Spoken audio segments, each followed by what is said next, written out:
Deer first year students, আশা করি তোমরা সবাই ভালো আছো। রোজার মাসে তোমরা সবাই আশা করি তোমরা রোজা রাখছো, করছো। তো আজকে আমরা বায়োলজির আরেকটা টপিক শুরু করব। বায়োলজিতে আমরা অলরেডি চ্যাপ্টার 5-এ আছি। গত ক্লাসে প্রিভিয়াস ক্লাসে যা ছিল তার জিসটা আমি একটু বলছি। গত ক্লাসে আমরা ছিলাম হচ্ছে যে শৈবাল নিয়ে আমরা মেইনলি এখন আলোচনা করেছি। চ্যাপ্টার 5টা হচ্ছে শৈবাল এবং ছত্রাক নিয়ে, অ্যালগি অ্যান্ড ফাঞ্জাই নিয়ে।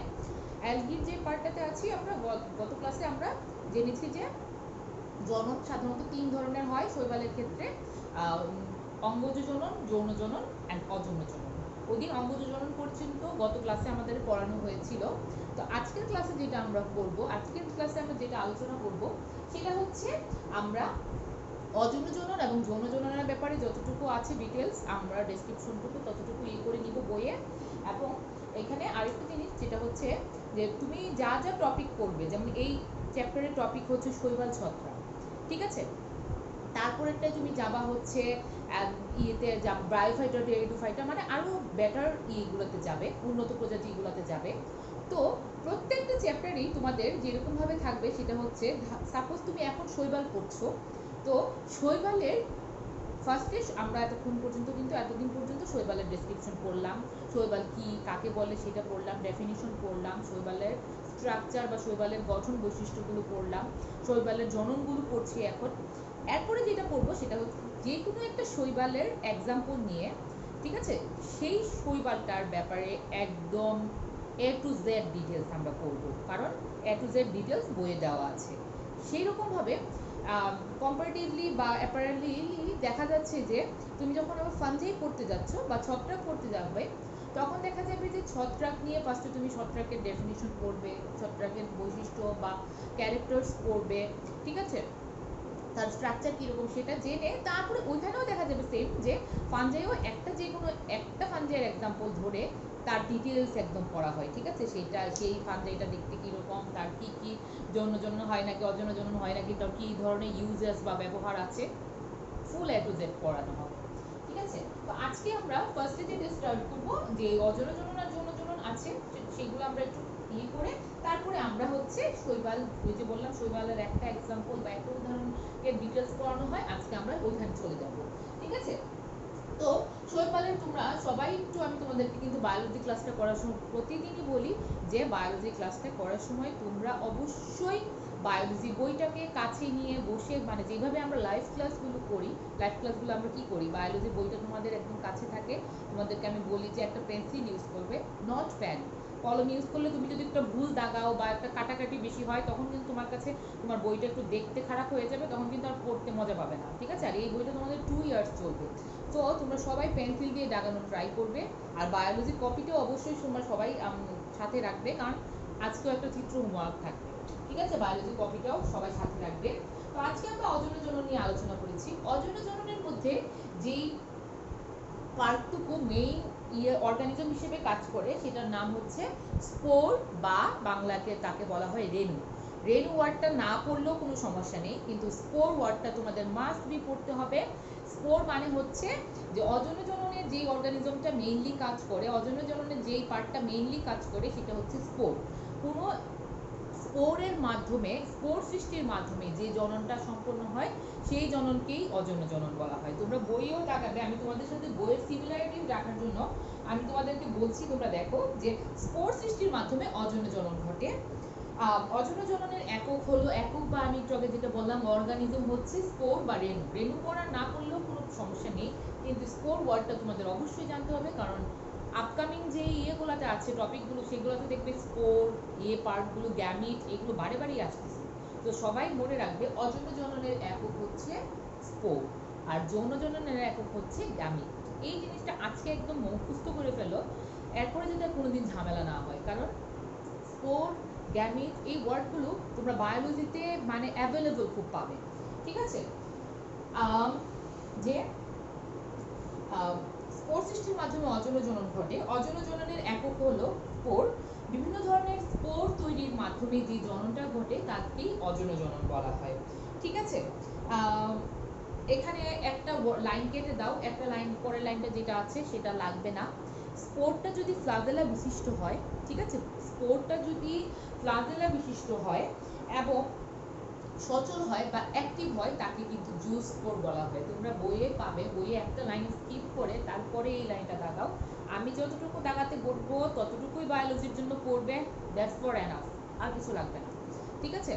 যদি কোনো একটা স্পোরে একাধিক ফ্লাজেলা বিশিষ্ট হয় স্পোরটা, এবং এটা যদি অ্যাক্টিভ থাকে বা সচল থাকে, তাহলে এই ধরনের স্পোরকে বলা হয় জুস স্পোর। তোমরা কেউ রেনু করবে না, শুধু স্পোর ওয়ার্ডটা ইউজ করবে, সেটাকে বলা হয় জুস স্পোর। শুধু আলাদা আলাদা করে কোশ্চেন পরীক্ষায় অনেক আসে, জুস স্পোর কাকে বলে, অ্যাপ্লানোস্পোর কাকে বলে, হিপনোস্পোর কাকে বলে। এগুলা প্রত্যেকটা শুধু এমসিকিউর জন্য না, সিকিউর জন্য ভালো করে পড়তে হবে, কারণ এগুলা 1 নাম্বার 2 নাম্বারের সিকিউর জন্য অনেক আসে পরীক্ষায়। সবাই দেখাও জুস স্পোরটা। যে স্পোরটা ফ্লাজেলা বিশিষ্ট এবং সচল বা অ্যাক্টিভ হলে সেই ধরনের স্পোরকে আমরা বলবো জুস স্পোর। আর স্পোরটা যদি ফ্লাজেলা বিহীন হয়, ঠিক আছে, তার মধ্যে কোনো ফ্লাজেলা বলতে আমি বলি, ধরো এটা একটা স্পোর, সবাই নিশ্চয়ই দেখতে পাচ্ছ, স্পোর একটা নরমাল একটা হলো, ঠিক আছে। এটার মধ্যে যদি চুলের মতো অংশ বাইরে যদি থাকে, এই চুলের মতো অংশগুলোকে সহজ বাংলায় বলা হয় ফ্লাজেলা। চুলের মতো অংশগুলোকে বলা হয় ফ্লাজেলা। যদি ফ্লাজেলা অনেক বেশি থাকে এবং স্পোরটা যদি সচল থাকে, সেটাকে আমরা বলবো জুস স্পোর। যদি ফ্লাজেলা না থাকে, কোনো একটা স্পোরে যদি ফ্লাজেলা না থাকে এবং সেই স্পোরটা যদি অচল থাকে, কারণ ফ্লাজেলাই হচ্ছে মেইনলি চলনে অংশগ্রহণ করে, তো ফ্লাজেলা যদি কোনো স্পোরে না থাকে তাহলে কিন্তু সে চলনে অংশগ্রহণ করতে পারবে না এবং সে একটা অচল ধরনের স্পোর হয়ে থাকবে, সে অ্যাক্টিভ না, নন অ্যাক্টিভ। তখন ওই স্পোরটাকে বলা হয় অ্যাপ্লানোস্পোর। তাহলে তোমরা বই একটু দেখাও যে যে স্পোর ফ্লাজেলাবিহীন এবং ফ্লাজেলাবিহীন এবং তার মধ্যে কোনো সে অচল বা ইনঅ্যাক্টিভ বা নন অ্যাক্টিভ, তাহলে ওই ধরনের এইগুলোকে বলা হয় যে অ্যাপ্লানোস্পোর। তোমরা দেখো জুস স্পোরগুলো তোমরা বইয়ের সাথে যদি একটু সিমিলারিটিস রাখো, আমি কিন্তু বইয়ের সাথে সবসময় তোমাদের সিমিলারিটিস করে পড়াই, যাতে তোমাদের দাগাতে সুবিধা হয়, তোমাদের বুঝতে সুবিধা হয়। বইয়ের সাথে আমি এই জন্য সব সময় ম্যাচ করে পড়াই। জুস স্পোরগুলো সাধারণত 2 থেকে 4, এই যে আমি তোমাদেরকে বলেছি যে ফ্লাজেলা কয়টা ফ্লাজেলা থাকতে পারে, জুস স্পোরে সাধারণত 2 থেকে 4 লেয়ার, 2 থেকে 4টা ফ্লাজেলা থাকতে পারে, এরকম চুলের মতো এরকম ইয়েগুলো 2 থেকে 4টা হতে পারে। এবং এটার ক্ষেত্রে জুস স্পোরগুলো সাধারণত 2 থেকে 4 ফ্লাজেলা বিশিষ্ট হয়। স্পোর আর কোনো কোনো ক্ষেত্রে অধিক ফ্লাজেলা থাকতে পারে। আর একটু আগে যেটা বললাম, স্পোর যদি ফ্লাজেলাবিহীন বা নিশ্চল হয় তাকে, তখন আমরা বলবো অ্যাপ্লানোস্পোর। সবাই অ্যাপ্লানোস্পোরটাও দেখাও। আর জুস স্পোরের একটা এক্সাম্পল দেওয়া আছে, সেটা হচ্ছে ইউলোথ্রিক্স। ইউলোথ্রিক্সটা আমরা এক্সাম্পল হিসেবে পড়ব, শৈবালের এক্সাম্পল হিসেবে বইয়ে ইউলোথ্রিক্স দেওয়া আছে, ঠিক আছে। সো মনে রাখবো ইউলোথ্রিক্স কিন্তু একটা জুস স্পোর, তার মধ্যে কিন্তু ফ্লাজেলা থাকবে, ঠিক আছে। তারপরে দেখাও অ্যাপ্লানোস্পোরেরটাও দেখাও। অ্যাপ্লানোস্পোরের যে উদাহরণ বা এক্সাম্পল দেওয়া আছে সেটা হচ্ছে মাইক্রোস্পোর, মাইক্রোস্পোরা। তারপরে 3 নাম্বার আরেকটা ডেফিনেশন আসছে, চরম প্রতিকূল পরিবেশে অর্থাৎ দীর্ঘ শুষ্ক পরিবেশে অ্যাপ্লানোস্পোর পুরু প্রাচীর বিশিষ্ট হলে তাকে হিপনোস্পোর বলে। খুব ইম্পর্টেন্ট একটা ডেফিনেশন, সবাই দাগিয়ে এটার উপরে লিখে রাখো, যে এটাকে ব্র্যাকেট দিয়ে দাগাও, যে তোমার একদম চরম প্রতিকূল পরিবেশ মানে ওখানে একটু ডেজার্ট টাইপের এরিয়াতে, ঠিক আছে, যেটাতে তোমার একদম শুষ্ক একটা জায়গায়, ঠিক আছে, শুষ্ক একটা জায়গায় যদি তোমার অ্যাপ্লানোস্পোরটা পুরু প্রাচীর বিশিষ্ট হয়, তখন তাকে বলা হয় হিপনোস্পোর। হিপনোস্পোরও দাগাও, এগুলো পরীক্ষায় প্রত্যেকটা আলাদা ইন্ডিভিজুয়ালি আসতে পারে। মাতৃকোষের অনুরূপ বৈশিষ্ট্য সম্পন্ন অচল স্পোরকে অটোস্পোর বলে। মাতৃকোষের মতো দেখতে একদম নতুন একটা অচল যে স্পোর থাকবে সেটাকে বলা হয় অটোস্পোর। আমি একটু দ্রুত এগুলো চলে যাব, কারণ এগুলো ছোট্ট ছোট্ট ডেফিনেশন, এগুলো প্রত্যেকটা তোমরা করতে হবে। এখন পর্যন্ত পড়লাম জুস স্পোর, অ্যাপ্লানোস্পোর, হিপনোস্পোর, অটোস্পোর, 4টা গেল, ঠিক আছে। অটোস্পোরের একটা এক্সাম্পল দেওয়া আছে ক্লোরেলা। ক্লোরেলাটা তোমরা দাগাও, আমি তোমাদেরকে সবসময় বলছি সাইন্টিফিক নেম অনেক পড়তে হবে, অনেক জানতে হবে। সাইন্টিফিক নেম দিয়ে পরীক্ষায় এমসিকিউ সিকিউ বোথ অনেক আসে, ঠিক আছে। তো তোমরা এমসিকিউ পার্টটা খুবই মনোযোগ দিয়ে পড়বে। এমসিকিউটা পড়ার জন্য সাইন্টিফিক নেম বায়োলজিতে is the most important thing, ঠিক আছে। তুমি এমসিকিউ যদি তুমি যদি বায়োলজিক্যাল সাইন্টিফিক নেমগুলো যদি তুমি না পড়ো, তার মানে কিন্তু তুমি বায়োলজির অর্ধেক পার্ট পড়লা, বাকি অর্ধেক পার্ট তুমি স্কিপ করে গেলা, বাদ দিয়ে গেলা, ঠিক আছে। So scientific name is the most important thing in biology. তারপরে দেখো, কত শৈবালে, কিছু কিছু শৈবালে কোষের পুরো প্রোটোপ্লাস্ট খাদ্য সঞ্চয় করে এবং পুরো প্রাচীর বিশিষ্ট হয়। এটাকে বলা হয় একাইনিটি। একাইনিটিটা দাগাও, এটাও পরীক্ষা অনেক সময় আসে। কি হয়, কিছু কিছু শৈবালের কোষের পুরো প্রোটোপ্লাস্টটা হচ্ছে মেইনলি খাদ্য সঞ্চয় করে, ওই ক্ষেত্রে এই ধরনের স্পোরকে বলা হয় একাইনিটি। ঠিক আছে, একাইনিটিটা দাগাও, এগুলো পরীক্ষায় আসতে পারে। অনুকূল পরিবেশে একাইনিটি অঙ্কুরিত হয়ে নতুন শৈবালে পরিণত হয়। এখানে শুধু একটা এক্সাম্পলের নাম করবা, সেটা হচ্ছে ক্ল্যাডোফোরা। ক্ল্যাডোফোরা পড়লেই হবে। ডায়াটম জাতীয় শৈবালে বিশেষ ধরনের স্পোর সৃষ্টির মাধ্যমে সংখ্যা বৃদ্ধি ঘটে, এদেরকে অক্সোস্পোর বলে। তো এখন পর্যন্ত আমরা কতগুলো পড়লাম? অক্সোস্পোরের এক্সাম্পলটা দেখাও। নেভিকিউলা। ফার্স্টে পড়লাম জুস্পোর। জুস্পোরের এক্সাম্পল হচ্ছে ইউলোথ্রিক্স। তারপরে পড়লাম অ্যাপ্লানোস্পোর। অ্যাপ্লানোস্পোরের এক্সাম্পল হচ্ছে মাইক্রোস্পোরা। তারপরে বলেছি যে প্রতিকূল পরিবেশে যদি এটা অ্যাপ্লানোস্পোরটা যদি পুরু প্রাচীর বিশিষ্ট হয়, তখন তাকে আমরা বলবো হিপনোস্পোর। ঠিক আছে, তারপরে পড়েছি আমরা অটোস্পোর, একাইনিটি, অক্সোস্পোর। ঠিক আছে, অনেকগুলো এখানে আমরা ডেফিনেশন করেছি। প্রত্যেকটা ডেফিনেশন তোমরা ভালো করে পড়বে, এগুলো আলাদা আলাদা করে পরীক্ষায় কোশ্চেন থাকবে। এক কথায় উত্তর বা এক নম্বরের কোশ্চেনের জন্য পরীক্ষায় থাকবে, এমসিকিউর জন্য থাকবে, যে কোনোভাবে থাকবে। টোটাল 7টা 8টা মনে হয় আছে, প্রত্যেকটা আমরা পড়ে নিব। এই গেল আমাদের অযৌন জননী। তারপরে আসবো আমরা হচ্ছে যৌন জননে।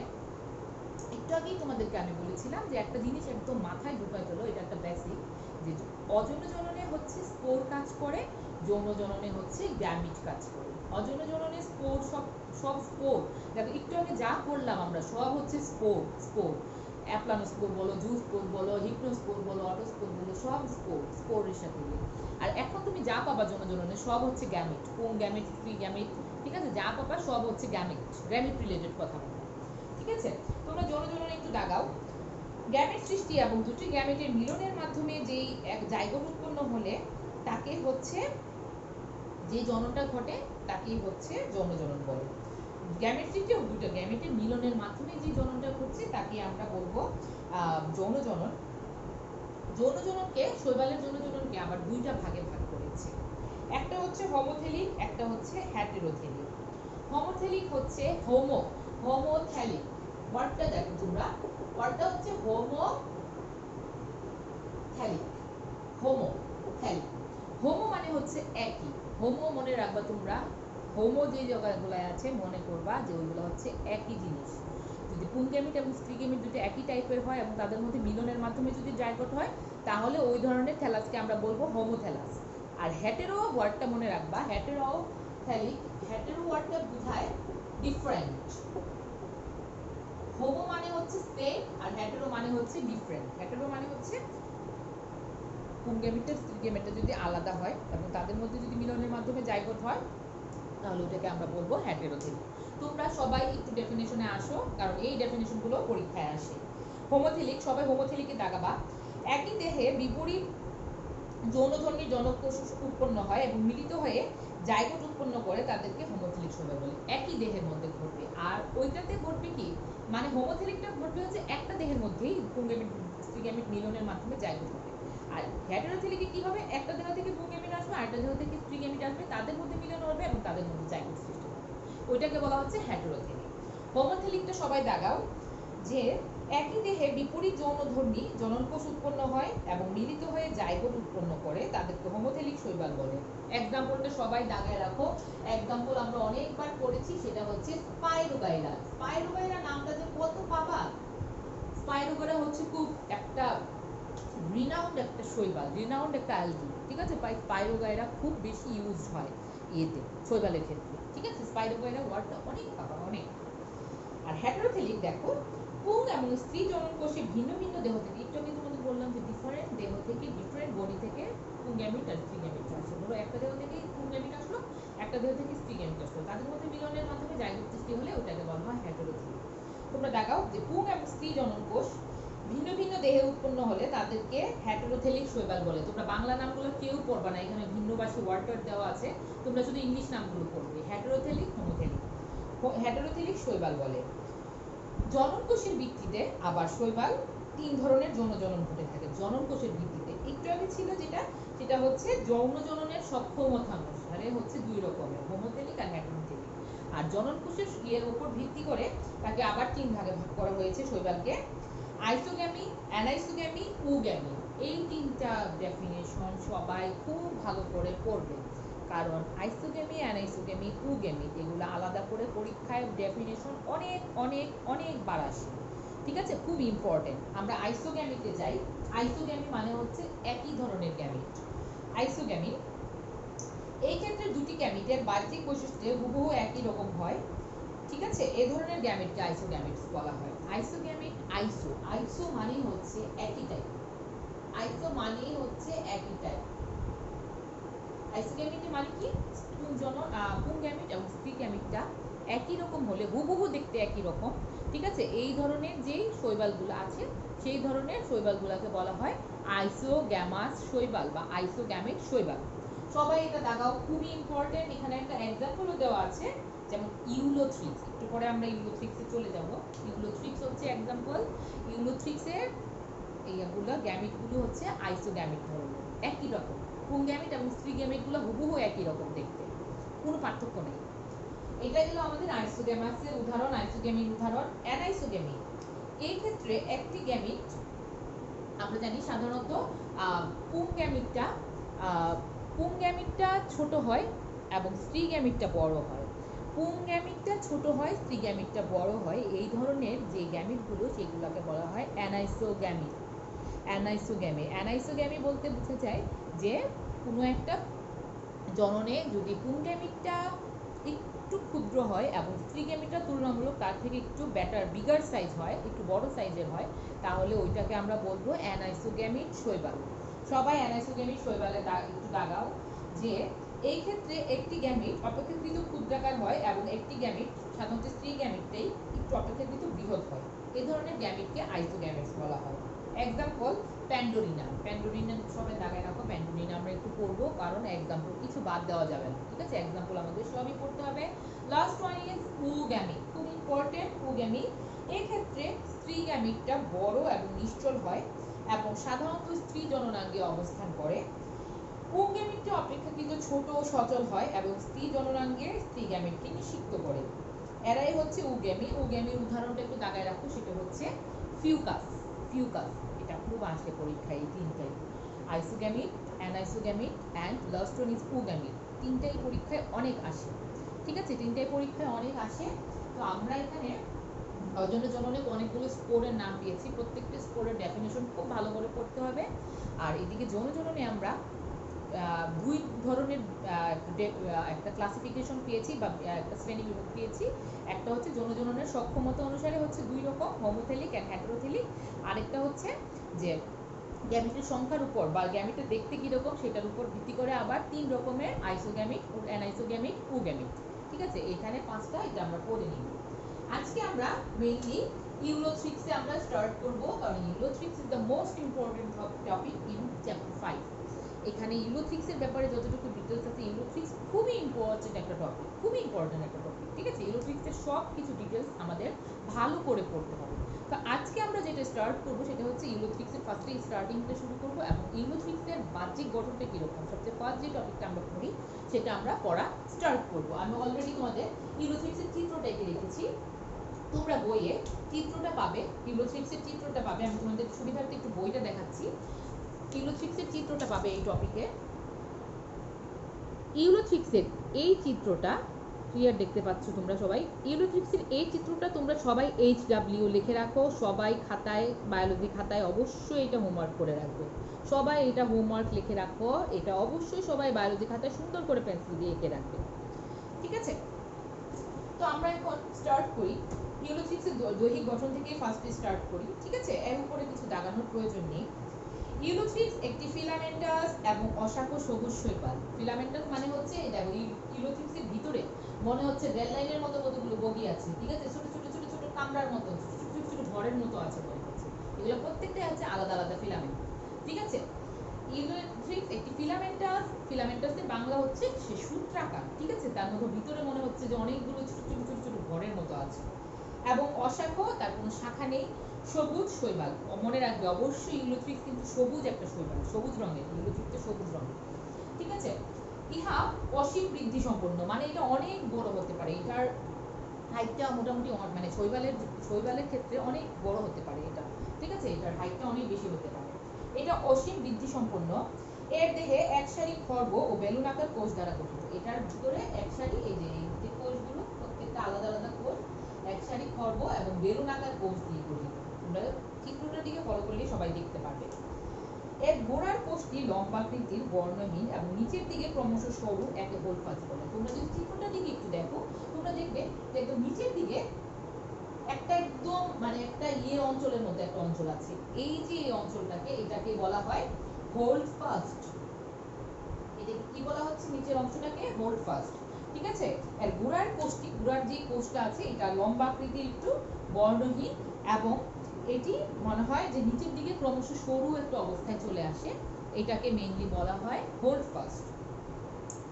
হোল ফাস্ট দ্বারা শৈবালটি, এখানে ব্র্যাকেটে যে কথাগুলো আছে প্রত্যেকটাই লাগবে না, কোনোটারই প্রয়োজন নেই, ব্র্যাকেটের কথাগুলো সবগুলো তোমরা কেটে পড়বে। হোল ফাস্ট দ্বারা শৈবালটি কোনো বস্তুর সাথে আটকে থাকে। এই যে লম্বা যে কোষটা আছে নিচের দিকে, গোড়ার দিকে যে কোষটা আছে, এই হোল ফাস্ট দ্বারাই এই শৈবাল কোনো বস্তুর সাথে অ্যাটাচ থাকতে পারে, কোনো বস্তুর সাথে আটকে থাকতে পারে। এই হোল ফাস্ট খুব ইম্পর্টেন্ট একটা এমসিকিউ, এটা পরীক্ষায় অনেক সময় আসে যে শৈবালের কোন অংশটা কোনো অন্য কোনো বস্তুর সাথে আটকে থাকতে সাহায্য করে, সেটা হচ্ছে হোল্ড ফাস্ট। ঠিক আছে? তারপরে তোমরা দেখো একটু ইয়েটাতে আসো, ফিলামেন্টের প্রতিটি কোষের একটা সুনির্দিষ্ট কোষ প্রাচীর আছে। এখন আমরা আলাদা করে প্রত্যেকটা কোষের দিকে যদি একটু চোখ বুলাই, তাহলে দেখব যে এটার এই কোষটার চারপাশে একটা কোষ প্রাচীর আছে। দেখো প্রত্যেকটা কোষের দিকে আলাদা করে তুমি যদি চোখ বুলাও, দেখো যে এটার চারপাশে একটা লেয়ারের মতো আছে বা আবরণীর মতো আছে। আমরা কিন্তু জানি কোষের চারপাশে আবরণীটাই কিন্তু কোষ প্রাচীর, তাই না? তো ফিলামেন্টের প্রতিটি কোষের একটা সুনির্দিষ্ট কোষ প্রাচীর থাকে। হোল্ডফাস্ট ছাড়া প্রত্যেকটা কোষে, দেখো হোল্ডফাস্ট ছাড়াও, এই হোল্ডফাস্ট কোষটা ছাড়াও বাকি যদি কোষগুলোর দিকে আমরা ফলো করি, আমরা বাকি কোষগুলোর দিকে, তাহলে আমরা দেখব যে বাকি কোষগুলোর মধ্যে কোষ প্রাচীর থাকে, তার ভিতরে সুনির্দিষ্ট নিউক্লিয়াস থাকে, তারপরে ক্লোরোপ্লাস্ট থাকে। তোমরা দেখো নিউক্লিয়াস, কোষ প্রাচীর, ক্লোরোপ্লাস্ট, এই তিনটা জিনিস প্রত্যেকটা কোষের মধ্যে আছে। বাইরের আবরণী যেটা, সেটা হচ্ছে কোষ প্রাচীর, এবং কোষের ভিতরের দিকে আমরা যদি দেখি তাহলে কোন কোন অঙ্গাণুগুলো আছে, সেই অঙ্গাণুগুলো হচ্ছে নিউক্লিয়াস এবং ক্লোরোপ্লাস্ট এর মধ্যে প্রেজেন্ট থাকে। তো আমরা একটু দেখি যে হোল্ডফাস্ট ছাড়া প্রত্যেকটা কোষে একটি নিউক্লিয়াস আছে, একটি বেল্ট বা ফিতা আকৃতির বা আংটি আকৃতির ক্লোরোপ্লাস্ট। ক্লোরোপ্লাস্টে কি রকম? বেল্ট বা ফিতা বা আংটি আকৃতির ক্লোরোপ্লাস্ট তার মধ্যে প্রেজেন্ট থাকে। ঠিক আছে? এবং ক্লোরোপ্লাস্টে এক বা একাধিক পাইরিনয়েড থাকে। এখানে ক্লোরোপ্লাস্টের ভিতরে যদি পাইরিনয়েডটা চিত্রে আলাদা করে দেখানো হয় নাই, তবে তোমরা মনে রাখবে ক্লোরোপ্লাস্টের মধ্যে এক বা একাধিক পাইরিনয়েড থাকে। পাইরিনয়েড হলো প্রোটিন জাতীয় পদার্থের চকচকে দানা, যার চারদিকে অনেক সময় স্টার্চ থাকে। পাইরিনয়েডটা হচ্ছে একটা প্রোটিনের একটা চকচকে বা ক্রিস্টাল জাতীয় একটা দানা, যার চারপাশে সবসময় স্টার্চের একটা লেয়ার থাকে। ঠিক আছে? স্টার্চের একটা লেয়ার থাকে তার চারপাশে। ক্লোরোপ্লাস্ট কোষটিকে আংশিক অথবা সম্পূর্ণরূপে বেষ্টন করে রাখে। ক্লোরোপ্লাস্টটা হচ্ছে এই কোষের এটাকে, ভিতরের পার্টটাকে পুরো আংশিক বা সম্পূর্ণরূপেই বেষ্টন করে রাখে। ঠিক আছে? তারপর হোল্ডফাস্ট ছাড়া অন্যান্য যে কোনো কোষ আড়াআড়িভাবে বিভক্ত হতে পারে, ফলে ফিলামেন্ট দৈর্ঘ্যে বৃদ্ধিপ্রাপ্ত হয়। এটা হোল্ডফাস্ট ছাড়াও এটার বাকি কোষগুলো আড়াআড়িভাবে বিভক্ত হয়ে এটা হচ্ছে বিভক্ত হতে পারে, ফলে ফিলামেন্টটা দৈর্ঘ্যে বৃদ্ধিপ্রাপ্ত হয়। ঠিক আছে? তাহলে আজকে আমরা যেটা পড়লাম সেটা হচ্ছে 1 নাম্বার শৈবালের অযৌন জনন, খুব ইম্পর্টেন্ট। আমি যে টপিকগুলো দাগাই দিয়েছি অবশ্যই ভালো করে পড়বে।